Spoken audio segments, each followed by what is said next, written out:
Le jeu vidéo est la première industrie culturelle en France en termes de chiffre d'affaires. Le marché devant celui du cinéma et de la musique, et les Yvelines en est un des territoires clés. Selon une étude du Centre régional d'observation du commerce, de l'industrie et des services, le CROCIS, 81% des effectifs sont situés en Île-de-France et près de la moitié d'entre eux dans notre département. L'éditeur de World of Warcraft, Blizzard, a par exemple décidé d'installer ses locaux à Versailles. L'année dernière, la ville avait accueilli des fans de tout le pays pour le lancement mondial du jeu vidéo StarCraft 2. Vincent Donden travaille dans le jeu vidéo depuis 14 ans. Jusqu'en 2008, il travaillait pour Vivendi Games Mobile à Vélizy, mais l'entreprise a fusionné à l'époque avec Activision. Sans emploi, il décide de fonder avec d'anciens collègues sa propre société, Bulkypix. Au démarrage, on était vraiment parti pour créer un studio de développement. Et très vite, ce qui s'est passé sur l'App Store, c'est qu'on a eu un succès qui était Hysteria Project et immédiatement derrière MyBrut. De fil en aiguille, moi je me suis dit, pendant 7 ans avant, j'avais fait de l'édition, pourquoi pas reproduire, c'est le bon moment, il y a une fenêtre. Cette fenêtre, il faut s'engouffrer maintenant, puisqu'après, quand c'est plus l'heure, donc on y a été. Et finalement, petit à petit, on est venu de seulement producteur de contenu à éditeur pour des tiers. Et maintenant, on travaille avec, on va dire, environ une centaine de développeurs dans le monde. Car il y a 5 ans, le marché des jeux vidéo physiques décline au profit des jeux pour smartphone ou tablettes.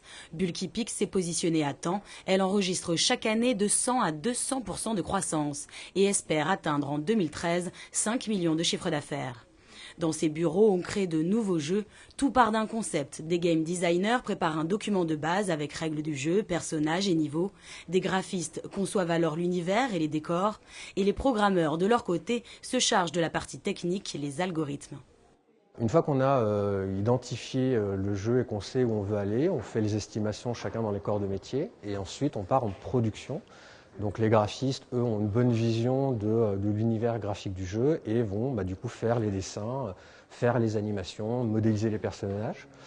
Le game designer, lui, va faire ses réglages, faire ses niveaux. Et les programmeurs, nous, on est un peu en bout de chaîne puisqu'on va intégrer à la fois les réglages du game design, les niveaux du game design et les ressources graphiques faites par les graphistes pour rassembler tout ça et arriver à faire un jeu ou une application. Dernier jeu développé, Astérix Mégabaf. Bulkypix réalise également des jeux en coédition, voire pour le compte d'autres entreprises. Autre activité de la société, l'édition de jeux vidéo. Elle indique recevoir de 15 à 20 jeux par jour. Leur plus-value, les rendre visibles. La réalité, c'est que quand un jeu sort sur l'App Store ou sur les smartphones et tablettes, il y en a 1 sur 10 qui va réussir, ne serait-ce qu'à se rentabiliser. Donc ça veut dire qu'il y a énormément de petites sociétés qui vont aller au casse-pipe et qui vont avoir investi leur argent, pas parce que le jeu n'est pas bon, mais parce qu'ils n'auront pas la visibilité suffisante à apporter au jeu. Donc nous, c'est la valeur ajoutée de Bulkypix, c'est de repérer les jeux de qualité et d'être capable de leur donner une visibilité auprès d'Apple, auprès de Google et des différentes plateformes digitales. Pour ce faire, Bulkypix compte sur une bonne étude de marché et une bonne communication grâce à son carnet de 11 000 journalistes, son réseau de professionnels du marché, mais aussi ses relations avec Google et Apple. Une équipe chargée du marketing et du business développement est d'ailleurs située à San Francisco. Mais surtout, il faut choisir le bon jeu. Comme on a les majors du disque, à côté de ça, il y a les labels indépendants. Nous, on est le label indépendant sur les smartphones et tablettes et dans le digital en général. Donc on essaye de trouver des jeux qui ont une patte, quelque chose de vraiment différent, et comme par exemple un jeu que l'on a sorti la semaine dernière qui s'appelle Type Rider et qui est numéro 1 sur l'App Store iPhone et iPad. Voilà. Donc c'est un jeu sur la typographie, c'est le genre d'expérience qu'on essaye de trouver. Type Rider était toute cette semaine numéro 1 des applications payantes sur l'Apple Store. Si les Français sont attirés par les jeux vidéo, le sont-ils également par les métiers de ce secteur? En Île-de-France, on dénombre une trentaine de formations. À Trappes, l'école 3IS a ouvert en 2011 une formation spécifique. Elle propose de former des étudiants aux arts numériques, puis de se spécialiser en jeux vidéo ou en cinéma d'animation. La première promotion sortira cette année, mais sur les 30 élèves, seuls 10 ont choisi la spécialité jeux vidéo. A priori, ils n'arrivent pas en disant mon rêve c'est le jeu vidéo, pas forcément. Ils sont très très intéressés par le cinéma 3D, par les productions de DreamWorks, de Walt Disney, des Américains, aussi ce qui se fait en France, hein, Moi moche et méchant, des choses comme ça. Et puis pour beaucoup d'entre eux, en fait, c'est une découverte parce qu'ils jouent beaucoup. Mais de jouer à passer derrière, il y a tout un monde et ça prend un petit peu de temps pour se rendre compte de ce que c'est vraiment que le jeu vidéo, quoi.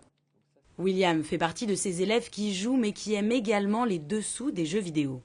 On va dire que le jeu vidéo, ça permet une interaction, ça permet de raconter une histoire, mais également de faire interagir le spectateur. Ça lui permet de découvrir l'univers avec ses propres yeux, mais on va également pouvoir le guider, on va pouvoir lui mettre des énigmes, on va pouvoir le piéger. Donc c'est aussi une partie très intéressante, je trouve, dans le jeu vidéo qu'on n'a pas dans le cinéma d'animation. Durant ces 3 années, William a appris les bases académiques, le dessin classique, la perspective, la lumière, la scénographie, puis les bases de la 2D et de la 3D, comme sur ses logiciels. Cette tête, on l'a modélisée une fois, on l'a dupliquée avec différentes expressions de visage, toujours avec le même nombre de points. Et à chaque fois, on a demandé à cette tête, sur la contrainte par exemple circonspect, d'avoir l'expression qui a été modélisée. Et donc du coup, il permet d'avoir un morph, d'une modification entre les deux avec toutes les transitions, ce qui permet comme ça d'animer plus simplement. Donc, pareil pour triste. Voilà, et ainsi de suite. Ce passionné de jeux vidéo ne se fait pas de soucis pour son avenir. Il est persuadé qu'il y aura de la place pour les jeunes. Pourtant, en France, on ne compte que 5000 personnes dans ce secteur. Mais les choses pourraient évoluer.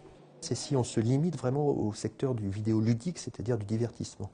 Mais le jeu couvre des secteurs beaucoup plus vastes que ça. Le jeu couvre des secteurs en entreprise, dans tous les secteurs de l'industrie sur le serious game.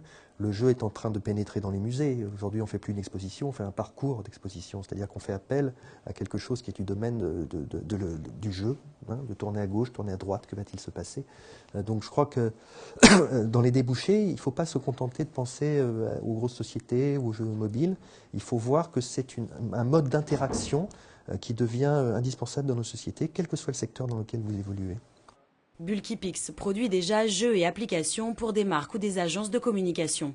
L'autre diversification de ce marché repose sur les nouveaux supports, PS4, Xbox One et bien d'autres encore. Tout le monde disait le PC mort alors que la plateforme Steam est en train d'exploser et ils ont annoncé ce qu'ils appellent les Steam Machines, qui sont ni plus ni moins que des gros PC de salon qui vont être disponibles l'année prochaine. Et après, il y a des choses un petit peu plus spéciales qui arrivent, comme des lunettes de réalité virtuelle, l'Oculus Rift, qui vont annoncer des grosses révolutions dans le jeu vidéo. Et c'est pareil, on est déjà très clairement en train de regarder ce qu'on peut faire. Donc je dirais qu'on est au début d'un nouveau cycle économique. Et c'est un petit peu ça le jeu vidéo. Là, on était un peu dans la grosse crise et fin de cycle. Et là, on a toutes les portes qui sont ouvertes devant nous. De petites révolutions qui ouvrent bien des perspectives. Le gouvernement souhaite d'ailleurs soutenir ce secteur. Fleur Pellerin, ministre déléguée à l'économie numérique, multiplie les annonces. Création de quartiers numériques, partenariat avec Ubisoft dont une aide financière de 3,5 millions pour l'État et création d'un groupe de travail au Sénat. Ce dernier préconise notamment de renforcer l'offre de capital risque à ces entreprises.